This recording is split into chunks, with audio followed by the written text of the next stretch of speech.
Hello friends, welcome to my channel. आज मैं आप सबको बताऊंगी अनिरुद्ध महाराज जी के बारे में।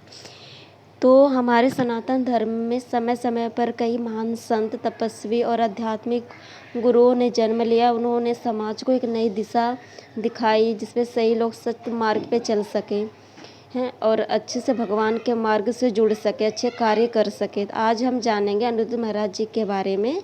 उनका जन्म एक साधारण परिवार में हुआ था। उनका बचपन से ही आध्यात्मिक कार्यों में रुचि थी, आध्यात्मिक की ओर झुकाव था और छोटी सी उम्र में ही उन्होंने पुराण, वेद ग्रंथ, रामचरितमानस जैसे ग्रंथों का अध्ययन कर लिया था। उनकी वाणी में बचपन से ही प्रभु भक्ति की शक्ति दिखती थी। समय समय पर अनिरुद्ध महाराज जी ने संतों के साथ रहना शुरू कर दिया। वो तीर्थ यात्रों पर जाना की यात्रा शुरू कर दी, साधना में लीन हो गए। उनके प्रवचन सीधे हृदय को छूते थे। सरल भाषा में उनकी गहरी बातें होती थी जो अद्भुत ऊर्जा प्रदान करती थी। तो अनिरुद्ध महाराज जी का जीवन केवल आध्यात्मिक ही नहीं है बल्कि सामाजिक कार्यों में भी वो सबसे आगे हैं।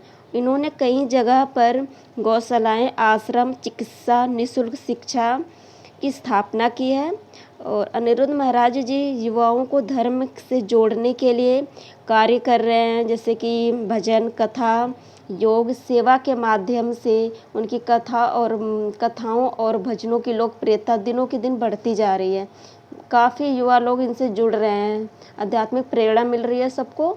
महाराज जी कहते हैं कि भगवान को पाना कोई कठिन काम नहीं है, इसके लिए हमारे मन को शुद्ध करना ज़रूरी है। हमको अपना मन शुद्ध करना होगा तो हम भगवान को आराम से पा सकते हैं, ये महाराज जी कहते हैं। उनके प्रवचन में ना केवल भक्ति होती है बल्कि जीवन जीने की कला भी सिखाई जाती है।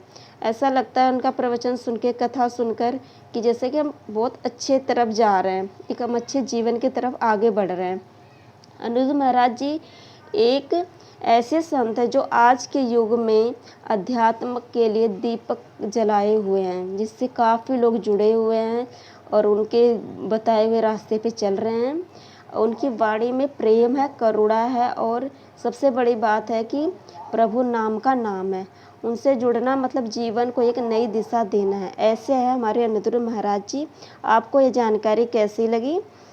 कमेंट करना ना भूलें, अपना सुझाव देना ना भूलें और हाइप करना ना भूलें। Thank you friends.